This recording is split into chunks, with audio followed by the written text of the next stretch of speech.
Muy buenas noches, bienvenidos una vez más a nuestra segunda temporada de Filosofando con las que saben. Nuevamente tendremos nuestros propios videos hablando de estos autores tan importantes de la filosofía y ahora iniciaremos con uno que es como percibiremos más que nada nuestra propia realidad y cuál es el papel importante de nuestro pensamiento. Y yo les pregunto, chicas, para arrancar, eh, ¿ustedes ¿Ustedes cómo definen la realidad de que es una construcción de nuestra propia mente? ¿Ustedes nos pueden explicar el por qué? Claro, bueno, para mí, en mi parecer, todo lo que sabemos proviene de nuestra percepción, porque si nadie percibiera algo, realmente seguiría existiendo. Y pues bueno, desde el punto de vista pues idealista, la realidad depende de nuestra conciencia. Eso me parece a mí en lo personal problemático. La realidad sigue ahí, aunque no la veamos. La ciencia misma se basa en la idea de que el mundo existe independientemente de nuestra percepción. Pero lo que percibimos pues siempre es subjetivo. Porque dos personas pueden ver el mismo hecho, pero siempre de manera diferente porque no tenemos la misma percepción de eso. Entonces, ¿cómo podemos decir que existe una única realidad Yo creo en que base para a mí esto? es fundamental la reflexión y la crítica que puede ayudar a las personas a tomar a tomar decisiones diferentes, más informadas y a vivir de manera un poco más auténtica. Me pareció muy interesante que Morente sostiene que la filosofía puede ayudar a las personas a desarrollar una moral más profunda y yo creo que un poco más amplia. No sé qué ustedes qué opinan. Como dijo mi compañera, creo que aquí entra un poquito más el problema del dualismo, que nos hace preguntarnos si realmente podemos separar la mente del mundo físico o que tal vez lo que percibimos y la realidad no son cosas completamente distintas. Sí, muy buena pregunta que nos haces, Afro. Y sí, yo opino que la realidad es independiente de nosotros, pero también, ¿cómo explicaríamos en nuestra propia percepción puede ser tan distinta que la otra persona o como la de ustedes? Como, pues es muy buena pregunta la que nos haces igual, de igual manera, Shaq. Nuestra mente, a pesar de que nosotros podamos interpretar la realidad de una manera, puede que otra persona, su percepción de la realidad sea muy diferente a la que nosotros tenemos. Hubo un ejemplo que, nos dieron que fue el que nosotros podemos decir que una manzana es una manzana porque desde pequeños nos dijeron que la manzana era de tal color o de que era de este sabor o que era tal, pero hay personas, se podría decir que nunca han visto una manzana y que para ellos puede tener el nombre de otra cosa, ¿no? No sé qué opinen ustedes sobre eso. Yo opino que aunque la realidad sea objetiva, cada persona la interpreta de manera subjetiva, pero eso no significa que la realidad no exista sin nosotros, pienso yo. Sí, ahora pasaremos, muchas gracias. Ahora pasaremos a otro tema que es el yo. Es un tema muy, muy importantísimo y yo les hago una pregunta, chicas. ¿Existe como algo independiente o es solo una construcción de nuestra propia mente?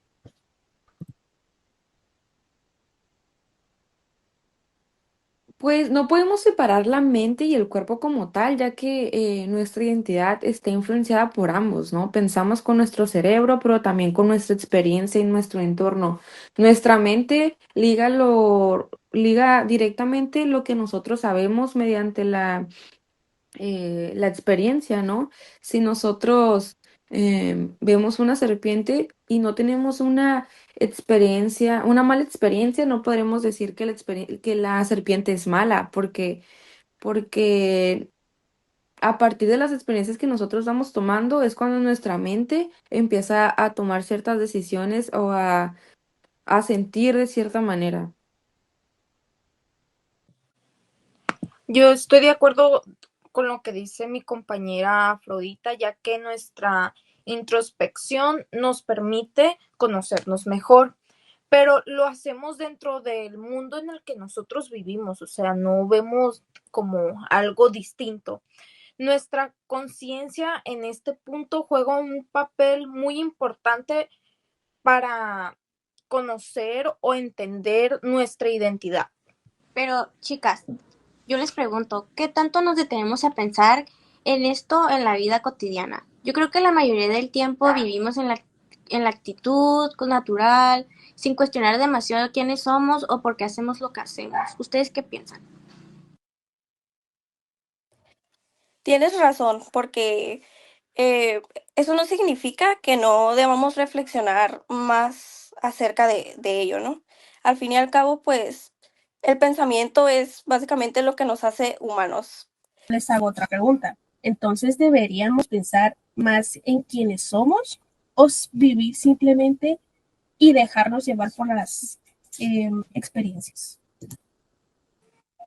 Yo creo que ambas cosas son importantes. No podemos vivir únicamente de la introspección, pero tampoco podemos ignorar nuestra propia conciencia. Muy interesante nuestra conversación hasta ahora. Ahora, chicas, quiero retomar un punto importante que dice el señor Morente, que es como dos formas de relacionarnos con el mundo. Es la actitud natural, no sé si se acuerdan, la actitud natural y la actitud reflexiva. ¿Ustedes qué opinan al respecto? Yo creo que la actitud natural nos permite actuar sin cuestionarnos todo el tiempo. Yo creo que es necesario para vivir el día al día y para adaptarnos un poco a nuestro entorno. ¿Ustedes qué opinan? Pero sin reflexión no aprendemos ni evolucionamos. O sea, eso lo tenemos que tener muy claro. El hecho de el nosotros pensar y el reflexionar las cosas. Creo que si no nos ponemos en ese punto de ponernos a reflexionar sobre todo a nuestro alrededor, no podemos evolucionar de una u otra manera. También la actitud reflexiva nos permite como cuestionarnos todo, o sea, todo lo que nos rodea, el por qué existimos, lo que vivimos, y eso es lo que hace que le demos un significado a nuestras experiencias. Exacto. El problema de hoy es que muchas veces sobreanalizamos las cosas. Nos perdemos en nuestros pensamientos y olvidamos vivir. O también podría ser al revés, que podemos vivir sin cuestionarnos nada y pues terminamos repitiendo los mismos patrones sin darnos cuenta. Así que por eso, al menos para mí, es importante encontrar un equilibrio entre ambas actitudes. Y no solo eso, también deberíamos preguntarnos cómo es que influyen nuestras creencias y nuestras emociones en la perspectiva que nosotros tenemos del mundo. No es solo una cuestión de pensar o no pensar, porque nosotros al momento de, un ejemplo podría ser la religión, ¿no? Las personas que son creyentes, que son religiosas, tienen una percepción del mundo a la que le dan un significado muy profundo, a diferencia de las personas que no creen en ese alguien, en ese Dios, en ese todopoderoso.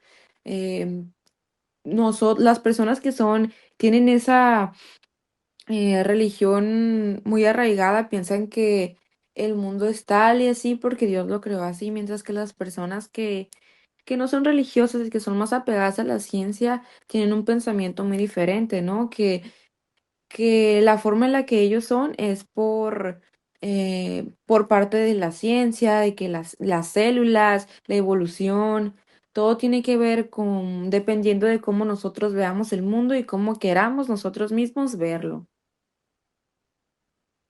Claro, un punto, muy importante y un buen punto. Ahora, hoy en día, tenemos en cuenta, hoy en día, tanta información que existe y tantos obstáculos que hay en ella, Pero les tengo otra pregunta. ¿Ustedes creen que la gente entienda más de la actitud natural o la reflexión?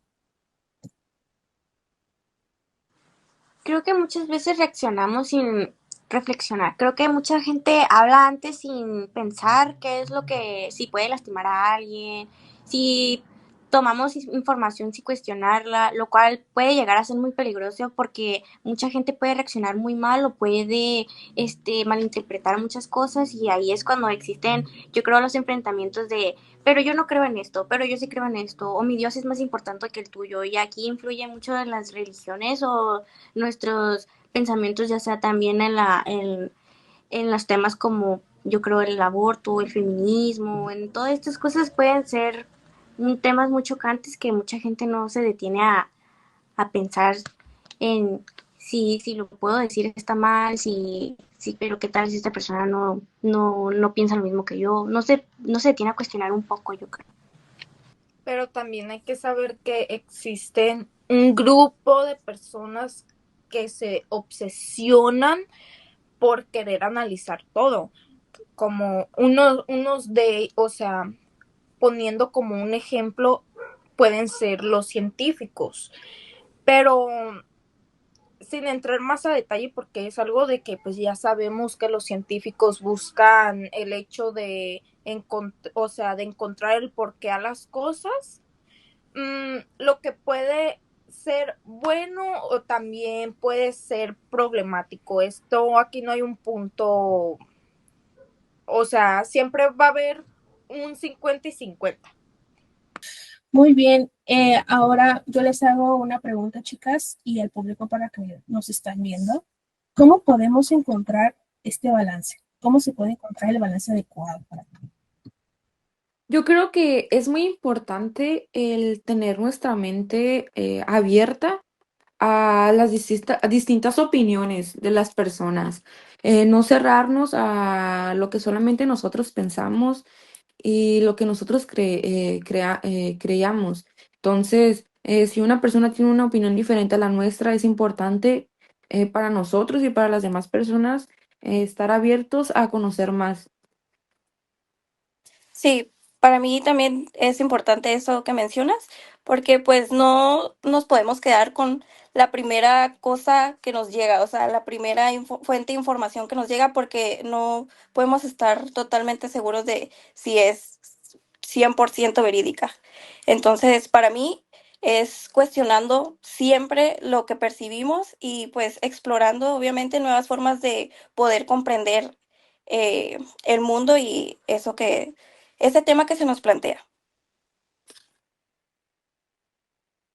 Creo que también el estar como en un punto, o sea, estar en un punto en el que tú creas que hay un balance, siento que muchas veces no, porque a lo mejor nosotros podemos estar 100% seguros de unas cosas, pero llega otra persona y nos dice, no, las cosas no son así, las cosas que puedan ser vistas de distintas maneras. Entonces, para mí, siento que en sí no hay un balance. Muy bien, para cerrar, ahora quiero que respondan cada uno, cada una, sí, y también para los que nos están viendo, nuestro público, en cómo deberíamos abordar la realidad en nuestra vida diaria. Pues como ya lo mencioné, cuestionando todo lo que percibimos y pues encontrar nuevas formas de entenderlo. Pero sin negar la realidad, existe por sí misma y que podemos conocerla de manera objetiva. También está esta forma de aceptar que pues nuestra mente y nuestro cuerpo son inseparables y que nuestra identidad es una construcción bastante compleja porque el conocimiento va de la mano con nuestra mente y con nuestro cuerpo. Como dijo mi compañera Afrodita, yo creo que viviendo el presente sin pensar demasiado, sin perder de vista nuestra capacidad de aprender, yo creo que con eso podemos seguir este, ampliando nuestro conocimiento y reflexionando cosas, sobre más temas. Y recordando que la reflexión es clave para nuestro conocimiento y nuestro crecimiento personal también.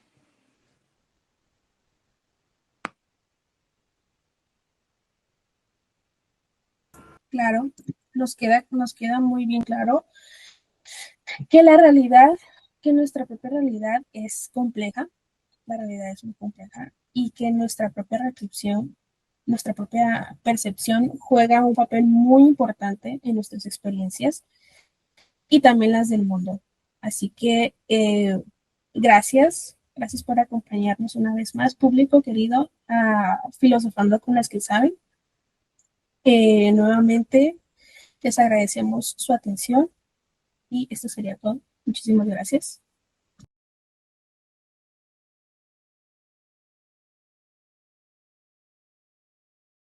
Hola a todos, bienvenidos a Filosofando con las que lo saben. El día de hoy estaremos discutiendo sobre el libro Leviatán de Thomas Hobbes. Y para empezar, tengo una pregunta para todos ustedes, mis compañeras de podcast, incluido para todas las personitas que nos están mirando. Eh, Díganme, ¿qué tal les pareció este libro? En lo personal, a mí me pareció muy influyente la filosofía política moderna. En este libro, Hobbes nos plantea una visión muy pesimista de la naturaleza humana. Creo que los seres humanos somos muy egoístas y violentos por naturaleza.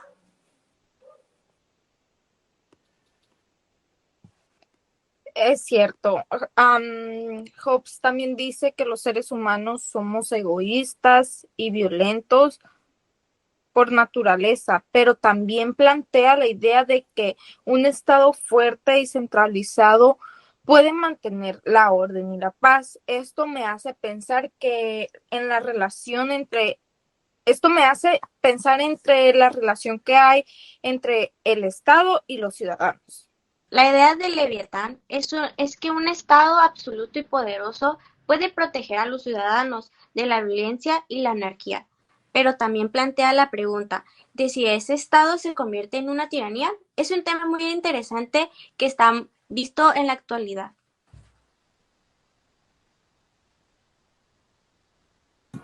Claro, y quiero decir algo muy interesante, es que como Hobbes se inspira tanto en esta situación política al grado de que lo pone en su libro, ¿no?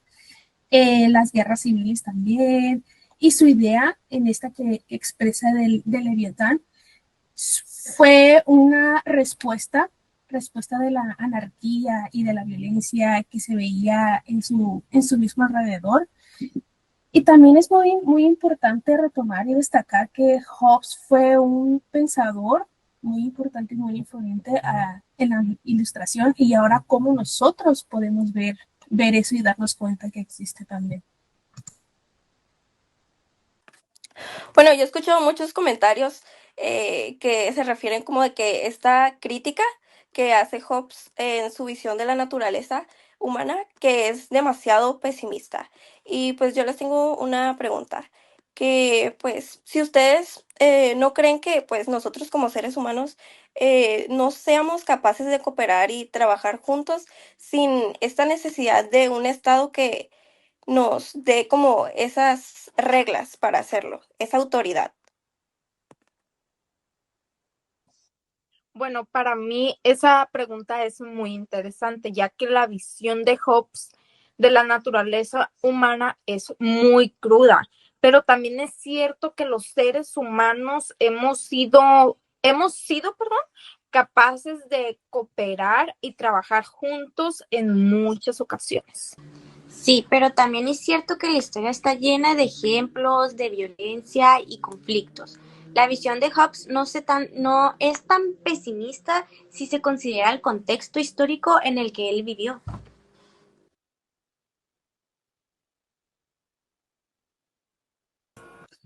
Y me parece clave, eh, todo, definitivamente todo tiene un equilibrio. Todo se tiene que mantener en equilibrio porque es como la necesidad de un Estado fuerte y centrado, mantener el orden y la paz, como ustedes lo quieran decir, pero el equilibrio debe existir, debe estar presente y también la necesidad, entre ese mismo, la necesidad de proteger a los derechos y sí, pues los derechos que uno tiene como individual. Exacto, ¿no? La idea del Leviatán es bastante compleja y no hay una respuesta que en realidad sea fácil, pero es importante seguir discutiendo y reflexionar sobre estos temas para encontrar soluciones más justas y equitativas, porque una de las partes por la que Hobbes pensaba de esta manera era por eh, el alrededor en el que él vivió, la época en la que él vivió, donde había una guerra civil, pues la guerra civil inglesa que estuvo marcada por mucha crueldad de las personas. Entonces es difícil, ¿no? Para una persona que se crió o que vivió un ambiente bastante cruel, donde los seres humanos eran egoístas, crueles. Es difícil para él pensar que los seres humanos son capaces de ser diferentes, porque para él a eso se resumen las personas. Piensa que mm, debemos estar en algo autoritario que realmente no es la causa, ¿no? No es justo. ¿Por qué? Porque hay tanto como hay personas buenas, hay personas malas, no es todo blanco o negro, hay tonos de grises, ¿no? Hay personas buenas, hay personas que no son buenas, hay personas que tal vez sí lo son, pero poquito. Entonces, no, es demasiado drástico el nosotros decir que vivir en una anarquía es lo mejor para la humanidad. Sí, y también es importante recordar que la historia es un proceso continuo y que las ideas de Hobbes siguen siendo relevantes en la actualidad. Y bueno, Dana, yo te tengo una pregunta respecto a lo que mencionaste antes, que fue de que tú qué piensas sobre la relación entre el Estado y y los ciudadanos. Y también de que si crees que el Estado debe tener un papel más activo en lo que es la regulación de la sociedad. Bueno, Jocelyn, creo que el Estado debe tener un papel equilibrado. Por un lado, el Estado debe proteger los derechos y libertades individuales, pero por otro lado, también debe regular la sociedad para evitar la anarquía y la violencia, como se menciona en el libro. Eso es bastante cierto. La historia nos ha demostrado que un estado débil puede llevar a la anarquía y la violencia, pero un estado demasiado fuerte puede llevar a la tiranía. Es por esto mismo que yo les menciono, todo en los extremos puede llegar a ser bastante violento. Y para vivir en un estado lleno de paz o con soberanía hay que dar lo mejor de nosotros mismos. Obviamente tienen que haber reglas en todos los lugares para evitar que las personas que no cumplan con ciertas cosas sean castigadas, pero llevarlo a un punto que sea demasiado extremista nunca va a ser bueno. ¿Por qué? Porque iríamos directamente a una dictadura en donde las personas que tienen el máximo poder, ya sean los gobernantes, el presidente o las personas que no están directamente en el poder, no van a dejar vivir o dejar ser felices al pueblo. Exacto, ya que esta es la clave que está en contra de un equilibrio o entre la necesidad de un Estado fuerte y centralizado para mantener el orden y la paz. Y también, sobre todo, la necesidad de proteger los derechos y las libertades que tenemos individualmente. Claro, y también es importante considerar la naturaleza humana. Los seres humanos somos complejos y tenemos diferentes necesidades. También tenemos muchos deseos y el Estado debe ser capaz de abordar estas complejidades y encontrar soluciones que beneficien a todos. En este caso me gustaría decir algo más aparte de lo que dijo Afrodita. Es cierto que los ciudadanos necesitan tener como alguien que los guíe de manera buena, pero tampoco con tanto castigo. O sea, se me hace a mí que debe de haber seguridad y que los proteja, porque eso es lo que buscan, que los protejan.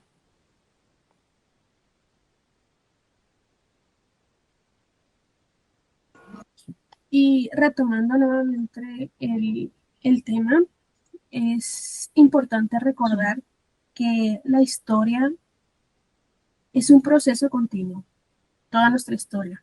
Las sociedades, el Estado, están constantemente en una evolución y querer innovar también y debemos ser capaces nosotros de adaptarnos y capaces de adaptarnos para sobrevivir más que nada, ¿no? Y también para poder cambiar, resolver nuevos paradigmas, desafíos, oportunidades y así seguir creciendo. Bueno, creo que pues hemos tocado muchos temas muy interesantes, pero al menos el que a mí me gustó más y me gustaría pues seguir, que sigamos discutiendo y hablando es de la relación que tiene el Estado y pues los ciudadanos actualmente. Bueno, yo le quiero hacer una pregunta a mi compañera Shakti. ¿Qué piensas sobre la relación entre el Estado y los ciudadanos en la actualidad? ¿Crees que el Estado está cumpliendo con su papel de proteger a los derechos y las libertades individuales? Bueno, respondiendo a tu pregunta, Diana, yo creo que el Estado está cumpliendo su papel como debe de ser en algunos aspectos. Claro, hay que ser específicos, pero también en áreas, también existen las áreas que se deben mejorar. Definitivamente estoy de acuerdo con eso. Pero, por ejemplo, yo te puedo dar un ejemplo que es la protección. Cómo nos sentimos de los derechos humanos, también en la lucha contra la corrupción, también en las áreas de diferentes estados, que se debe ser como más efectivo el caso.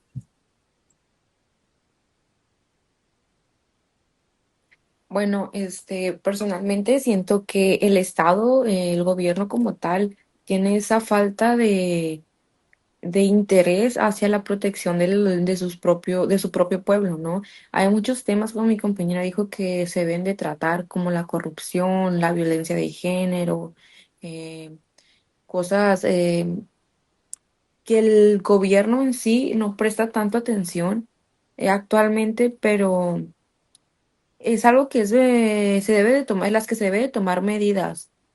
Igual es importante recordar que pues el Estado no es el único actor que debe combatir estos problemas, sino también la sociedad, porque nosotros como sociedad, si el gobierno nos pone reglas y nosotros no las seguimos o nosotros rompemos nuestras propias leyes, ¿qué va a pasar con nosotros? O sea, ¿qué deja decir eso, desear de nosotros el que nosotros como pueblo también estemos participando en esos actos crueles que suceden? No solamente es decir, el gobierno no hace nada, es principalmente en nosotros también, recae en nosotros como personas, en por qué nosotros decidimos hacer ese tipo de cosas. Pero sí, siento que el gobierno podría hacerlo mucho mejor porque hay temas que el gobierno está coludido en la corrupción. Así es, también sobre todo que siempre ha estado la participación ciudadana, ya que es fundamental para combatir, perdón, la corrupción y promover la transparencia y rendición, pues en sí de cuentas, ya que como ciudadanos hemos sabido que siempre ha habido corrupción. Me gustaría retomar los puntos que dijo mi compañera Jocelyn. Por ejemplo, la importancia de encontrar un equilibrio entre la necesidad del Estado fuerte y centralizado y la necesidad de proteger los derechos y libertades individuales. Esto me recuerda mucho a la idea de Hobbes sobre el contrato social, según la cual los individuos renuncian a una parte de su libertad a cambio de protección y seguridad por parte del Estado.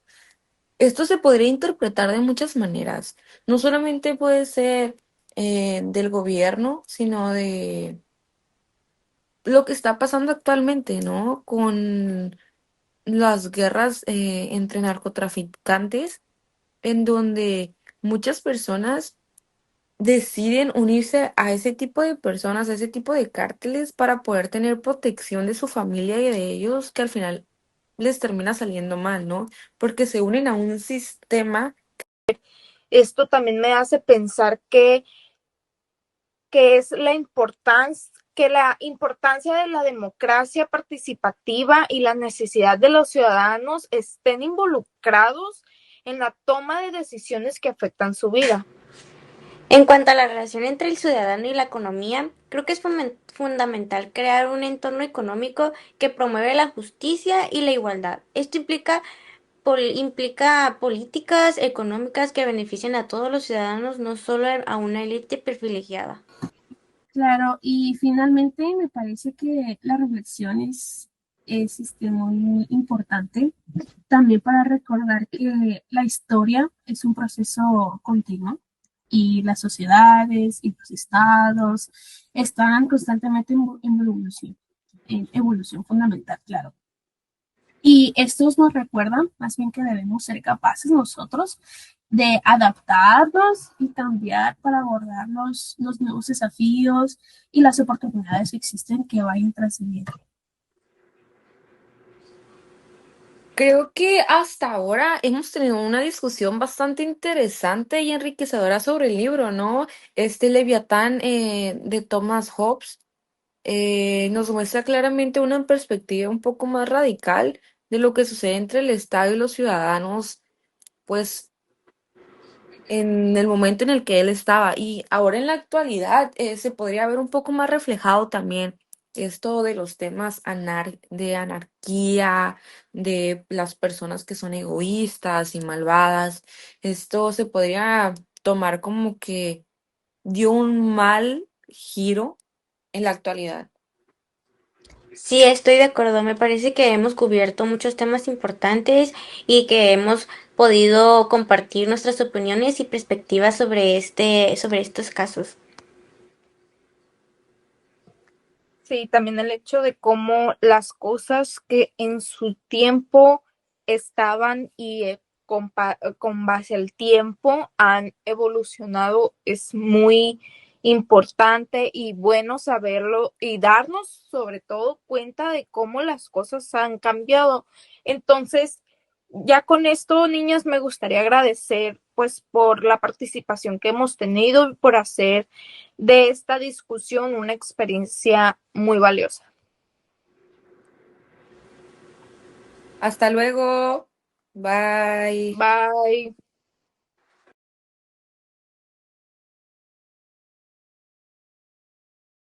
Hola a todos, bienvenidos un día más a Filosofando con las que lo saben. Hoy en este capítulo hablaremos de cómo Deleuze presenta la crítica de Kant en la metafísica tradicional.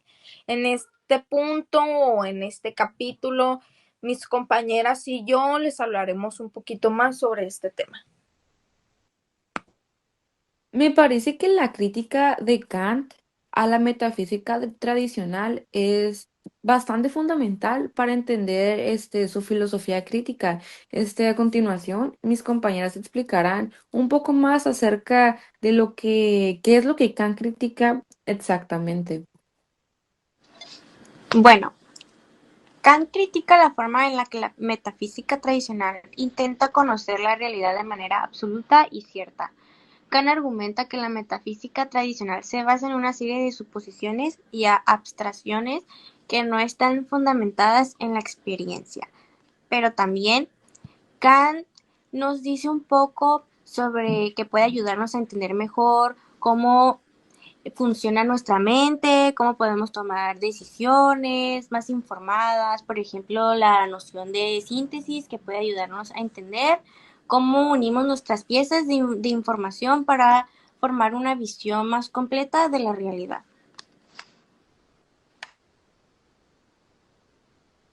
Exacto.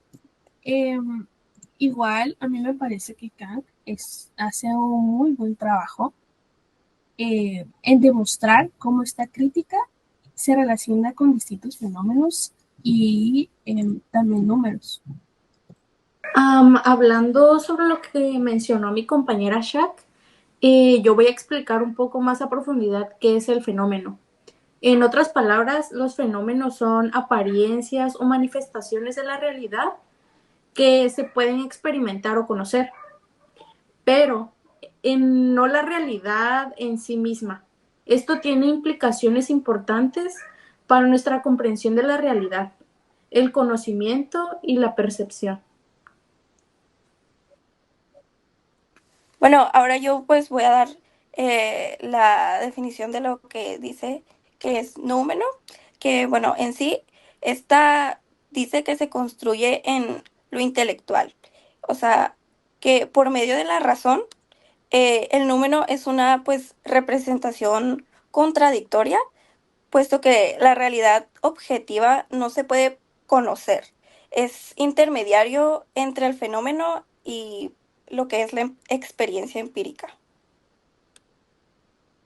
Hablando un poco más o dando a entender de lo que están hablando mis compañeras, creo que para Kant es fundamental el hecho de entender cómo se concibe el conocimiento, o sea, la idea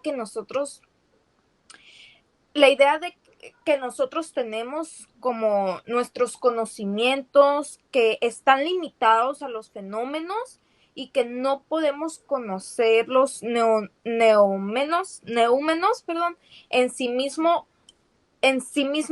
es muy profundo. Absolutamente, y me parece que Deleuze hace un buen trabajo al mostrar cómo esta distinción se relaciona con la crítica de Kant a la síntesis a priori. Y yo a continuación les diré un poco de qué va esto de a priori, qué significa y pues a priori son básicamente los criterios de a priori son la necesidad y la universalidad. Lo a priori se define como las cosas independientes a la experiencia precisamente porque la experiencia nunca nos da nada que sea universal o necesario. Este nos explica que no necesitamos exactamente pasar por la experiencia de conocer estas cosas, sino que con el mero hecho de nosotros tenerlo en nuestra cabeza, en nuestra mente, ya es algo que nosotros conocemos directamente.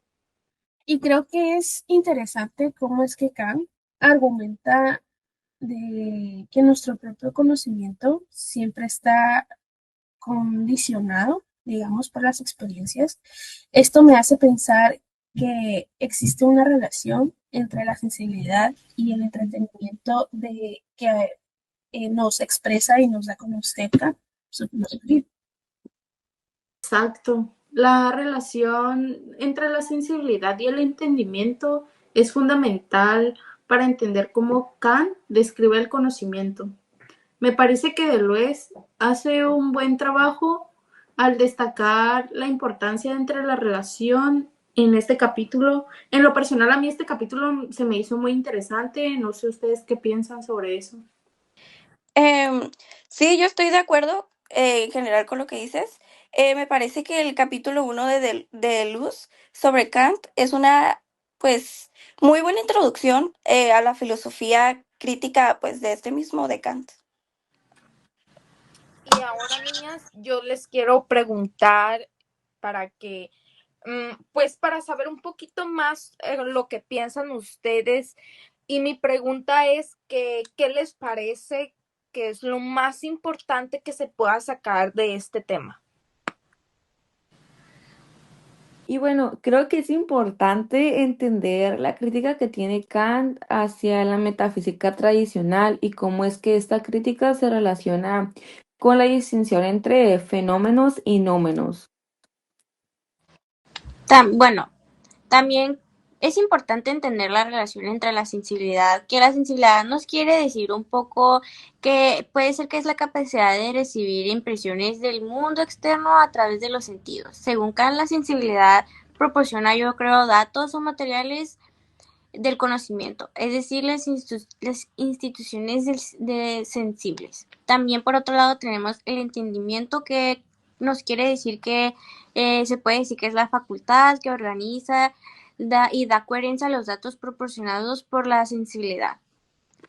También Kant nos da este entendimiento en la filosofía, pues, de este libro, de este capítulo 1.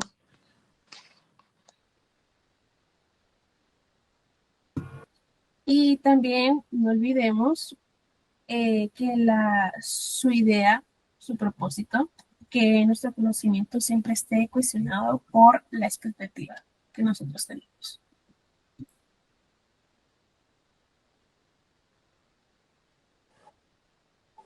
Me gustaría agregar que la crítica de Kant a la metafísica tradicional también se relaciona un poco como concepto de cosa en sí.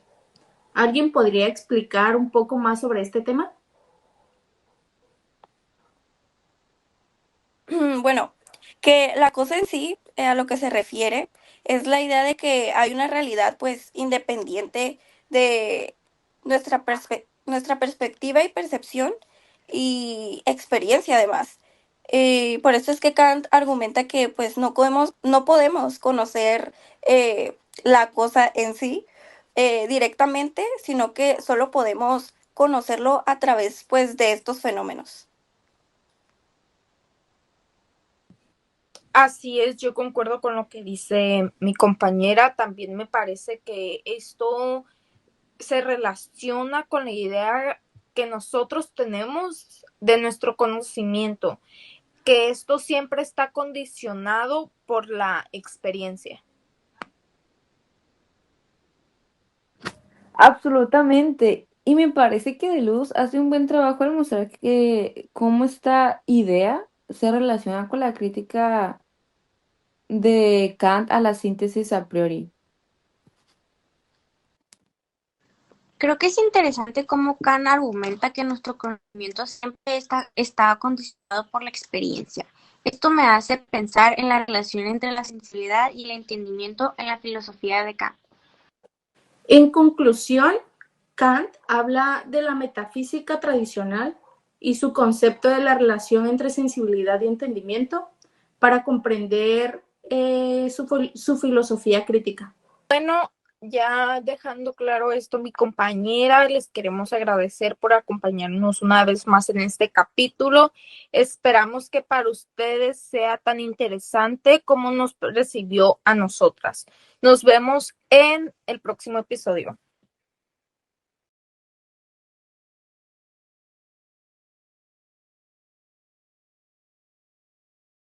Bienvenidos a Filosofando con los que lo saben. El día de hoy, siendo este nuestro último episodio de la segunda temporada de nuestro podcast, estaremos hablando sobre los anteriores capítulos, desde Hobbes con su libro Leviatán, desde Manuel hasta Deleuze y Kant. Alguna de mis compañeras, algunas de mis amigas que quieran hablar un poco acerca de cualquier tema que les haya parecido interesante. Yo creo que todos son interesantes, lo vimos, los estudiamos y ahora también a nuestro público le va a gustar. Pero ahora yo creo que el que más me ha gustado y el que 100% tenemos presentes, bueno, todos tenemos presentes, claro está, pero este siento que abarca todo, que es el de Leviatán. Leviatán, que ahorita me pongo a pensar, no ha sido mucha diferencia, o sea, sabemos que el autor se inspiró en el mundo, ¿no? En la historia, en el acontecimiento y todo. Y ahorita sigue igual. O sea, solamente que ha pasado, ha innovado con los años, pero igual seguimos conociéndolo, seguimos explorando, seguimos adaptando y todo lo que conlleva. Sí, bueno, yo creo que Kant ese sería el que te invita a reflexionar sobre cómo conocemos el mundo. Yo creo que él diría, todo lo que percibes pasa primero por tus sentidos, pero no basta con eso. Tu mente pone en orden esas percepciones, las organiza y las hace comprensibles. Y yo creo que de luz sería un poco más rebelde. Yo creo que interrumpiría diciendo, olvídate de las estructuras y de las reglas. La vida es un movimiento. Puede ser que sea un cambio y haga una diferencia. Por otro lado, Hobbes diría, sería yo creo un poco más serio, pondría un poco de más orden en la charla entre ellos y estaría más bien como diciendo, está bien que reflexionemos sobre el conocimiento o el cambio, pero si no hay más reglas ni autoridad, la vida sería como un caos, yo creo. No sé qué piensan. Un poquito de separar los temas, Hobbes nos habla más acerca del Estado, de las reglas en las que las personas deberían de vivir, cómo son las personas en sí, y nuestros otros dos autores nos hablan más sobre el conocimiento y sobre el tema de ser nosotros mismos. Em, es importante saber esta diferencia para que nosotros podamos entender lo que realmente ellos quisieron decir. Alguien que sepa o que nos diga qué es lo que entendió de Luz y Kant. Pues de esta manera Kant también busca analizar y criticar la capacidad que nosotros como seres humanos tenemos para conocer la realidad. O sea, cómo llegamos a cuestionarnos y es algo de que nuestro cuestionamiento, nuestro pensar, muchas veces nosotros lo sentimos de una manera segura, pero nunca podemos estar pues aunque nosotros creamos que estamos seguros, nunca podemos estar como correctos al 100% o tener como una comprensión precisa. También no quita que podemos reflexionar y también buscar una manera crítica para ver si nosotros podemos hacer nuestras propias teorías. Sí, pues también concuerdo mucho con eso porque pues es muy interesante el ver cómo pues argumenta que pues el conocimiento que pues está ligado pues a nuestros lados sensibles, a nuestros sentidos, o sea, nuestras experiencias, cómo nosotros lo vivimos. O sea, de que la cosa en sí, como a lo que se refiere, o sea, ya es como un conocimiento, ¿sabes? Pero como nosotros lo vemos, lo experimentamos, nos da una visión distinta de eso, no nos da como el, ¿cómo decirlo? La definición exacta de lo que es, básicamente. O sea, es sí una definición, pero basada en esa perspectiva que nosotros tenemos de eso. Sí, el hecho también de cómo nos habla de las 4 ideas o el impacto que han tenido estas facultades principales, que es la sensibilidad, la imaginación, el entendimiento y sobre todo la razón, el cómo nosotros podemos estar seguros de algo, pero que de lo que nosotros estemos seguros que venga de un pensamiento racional. A mí me gustaría hablar un poco sobre el tema de Thomas Hobbes. Él plantea la teoría del Estado, la filosofía política y la revolución científica que estaban en marcha en ese momento. Como figuras como Galileo, todos derrumban la idea de Dios en ese momento. El Leviatán habla de cómo transformar el poder, el conocimiento que quiere evolucionar. Hobbes dice, vamos a llamarlo un soberano. Entonces aquí también yo les quiero dar como una idea de el empirismo que quiere acceder al conocimiento y mediciones de la metafísica. Yo creo que cada filósofo de estos libros nos da como un entendimiento de cada uno, de algo distinto, como por ejemplo, Kant nos da una crítica sobre nuestra propia enseñanza, que el conocimiento no tiene límites impuestos por nuestra mente, pero también nos dice que la razón puede guiarnos hacia una moralidad universal y autónoma. Por otro lado, de luz nos invita a cuestionarnos, a romper con las jerarquías, los sistemas estáticos, abrazando la creatividad, la fluidez y la posibilidad de reinventarnos constantemente. Pero García Morente nos recuerda que la filosofía no es solo una teoría abstracta, sino una herramienta para entendernos nosotros mismos al mundo a que habitamos. También nuestra profesora nos habla sobre Thomas Hobbes y la política y el orden social, que Hobbes nos plantea que el orden y la seguridad son fundamentales para la convivencia Esta humana. temporada podamos hablar y debatir y también eh, reflexionar sobre estos nuevos filósofos, Kant, Hobbes, Deleuze y todos ellos.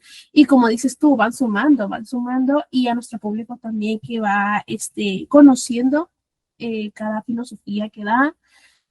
Y ahora sí que nos llevamos cada una en esta temporada una nueva reflexión, una forma de ver las cosas y también nuestra actitud natural, ponerla al proceso y nuestra actitud reflexiva también y todo lo que nos vaya aprendiendo. Sí, como dice mi compañera, esto nos va sumando a todos nosotros, tanto nosotras que estamos haciendo el podcast, tanto como ustedes, chicos, chicas que nos están escuchando, que es tanto como lo dice Manuel, ¿no? Que el conocimiento siempre va a estar ahí, siempre estará ahí el conocimiento, solamente es cuestión de que nosotros tengamos esa curiosidad de querer saber más, de querer saber qué es lo que realmente hay detrás de esto, detrás de lo otro. Aunque nosotros no tengamos la intención de descubrir, siempre conocemos algo nuevo, siempre hay algo nuevo para nosotros descubrir o conocer.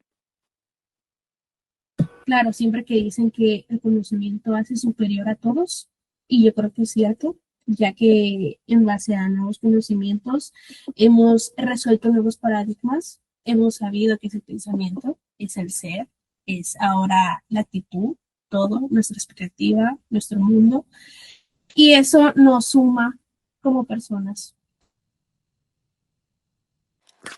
Bueno, también esto, pues añadiéndole más con esto de la teoría del Estado de Hobbes, lo que mencionan del conocimiento, pues también, o sea, esta teoría que plantea en sí es, pues obviamente para tener un control, ¿no? Se plantea para tener un control sobre la sociedad, las personas, que sigan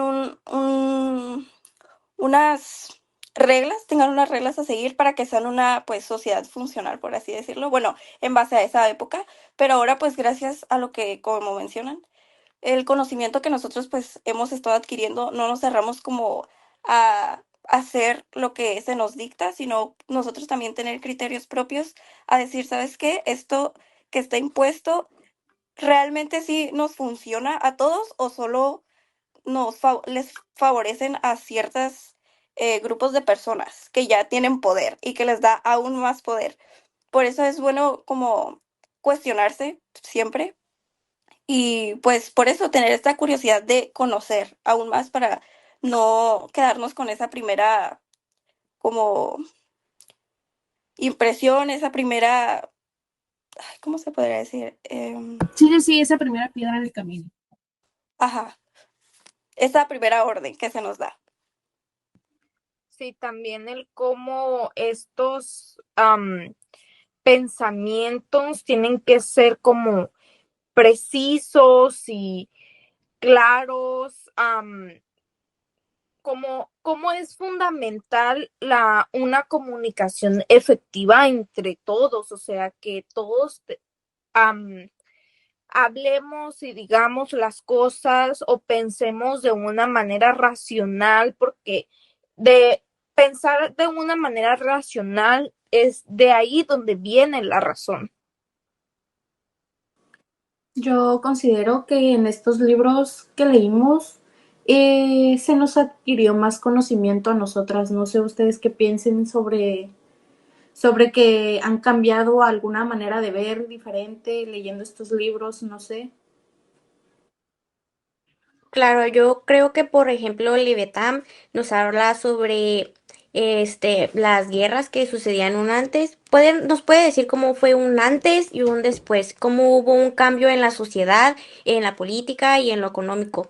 Por ejemplo, ahora no se ven varios temas se ven varios temas, perdón, que no se veía antes, como por ejemplo, eh, todo lo que sea lo de la corrupción, los feminismos, los casos de abortos, nuevas implementaciones en la medicina, este, pues sí, varios temas que ahora se tocan y antes no por tabús, se podría decir, por no querer entrar como en un debate.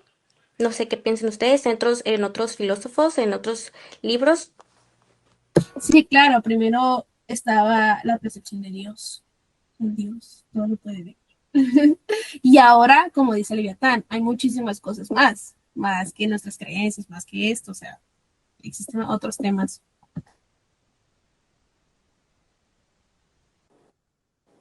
Incluso hay un ejemplo que la profesora nos dio sobre Leviatán, que quiere decir que aquí está el cielo, Dios, el castigo y la maldad. Los ciudadanos por muy debajo y antes no los tomaban en cuenta. Entonces llegó el Estado que se convirtió en soberano, puso libertad y derechos, castigos que eran leves y pues los ciudadanos se fueron más por ese lado. Entonces, yo pienso que si tú quieres creer o no en Dios es tu decisión, pero el Estado no tiene decisiones, o sea, Pues sí, pues Dios y todos estos temas en sí son cosa muy compleja porque cada persona que estamos aquí en el mundo pensamos pues de una manera distinta, como ya antes a fuerzas tenías que creer en algo y ya pues ahorita ya no, ahorita ya es como, ok, si tú quieres crear en algo, créelo y si no lo haces, pues está bien, o sea, ya es el hecho en el que ya no juzgamos ninguna de esas dos partes, de que si crees o no crees. Exacto, es muy impresionante el cómo hemos evolucionado en ciertas cosas, pero en otras cosas aún nos hemos quedado atrás. Pero bueno, me alegra mucho el haber estado con ustedes, el haber tratado estos temas más que nada con ustedes en en esta nueva temporada del podcast. Y pues nada, chicas, muchas gracias por escucharnos y ustedes por tener esa intención de estar aquí compartiendo este tipo de temas, hablándolo y compartiéndonos su opinión. Esto ya es el último capítulo de esta segunda temporada, pero no se preocupen porque todavía habrá nuevas sorpresitas. Gracias y hasta luego. Bye.